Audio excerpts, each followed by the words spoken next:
ಚೋಳ ರಾಜಕುಮಾರಿ ಮತ್ತು ಜಗದೇಕ ಸುಂದರಿ.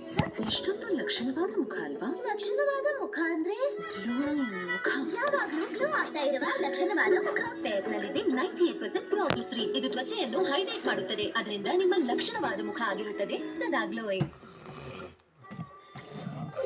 ಡಿಟರ್ಜೆಂಟ್ ಇಂದ ಹೋಗುತ್ತಲ್ವಾ? I wish ಅಲ್ಲ, ವ್ಯಾನಿಶ್ ಮಾಡಿ. ಆದ್ರೆ ನಾನು ಉತ್ತಮ ಡಿಟರ್ಜೆಂಟ್ ಅಲ್ಲೇ ಬಳಸ್ತೇನೆ. ಡಿಟರ್ಜೆಂಟ್ ಯಾವುದಾದ್ರೂ ಆಗಿರಲಿ, ಜೊತೆಗೆ ಯಾವಾಗ್ಲೂ ಒಂದು ಸ್ಕೂಪ್ ವ್ಯಾನಿಶ್. ಇದರ ಆಕ್ಸಿಬಬಲ್ ಫಾರ್ಮುಲಾ ಕಳೆಯನ್ನು ನಿವಾರಿಸುತ್ತದೆ ಕೇವಲ ಒಂದೇ ವಾಶ್ ನಲ್ಲಿ. ವಿಶ್ ಅಲ್ಲ, ವ್ಯಾನಿಶ್ ಮಾಡಿ. New Popeyes fried chicken. मुझे तो वही पुराना फ्राइड चिकन ही पसंद है। बोरिंग हटाओ, बोल को लाओ। पॉपाइज खा के अब बनी ना रश्मिका। सच में काफी बोल्ड है। Presenting Popeyes fried chicken, marinated 12 hours in bold Cajun spices. Boring हटाओ, bold को लाओ।